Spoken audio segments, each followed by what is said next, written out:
नमस्कार, जय महाराष्ट्र. या क्षणाची सर्वात मोठी बातमी. शरद पवार गटात झाला सर्वात मोठा पक्षप्रवेश.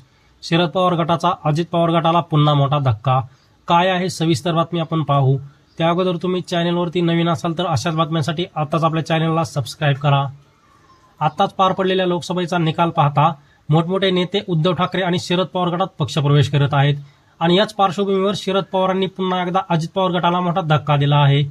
पिंपरी चिंचवडमधील अजित पवारांचे मानले जाणारे निकटवर्तीय आणि विश्वासू नेते विलास लांडे यांनी आज 15 नगरसेवकांसह शरद पवार गटात पक्षप्रवेश केला. आणि हा पक्षप्रवेश शरद पवारांच्या पुण्यातील निवासस्थानी मोदी बागेत शरद पवारांच्या उपस्थितीत पार पडला. भोसरी विधानसभेतील जागा ही भाजपला सुटणार होती आणि याच पार्श्वभूमीवर विलास लांडे यांनी शरद पवार गटात पक्षप्रवेश केला आहे. त्यामुळे आता भोसरी मतदारसंघातही चांगली लढत पाहायला मिळेल. आणि याचबरोबर अजित पवार गटाच्या पिंपरी चिंचवडमधील 4 पदाधिकाऱ्यांनीही राजीनामे दिलेत. ते 4 पदाधिकारी म्हणजे अजित गाव्हाणे पिंपरी चिंचवड शहराध्यक्ष, राहुल भोसले पिंपरी चिंचवडचे कार्याध्यक्ष, पंकज बालेकर माजी नगरसेवक आणि यश साने विद्यार्थी शहराध्यक्ष या पदाधिकाऱ्यांनीही अजित पवार गटाकडे आपले राजीनामे दिले आहेत आणि शरद पवार गटात जंगी पक्षप्रवेश केला.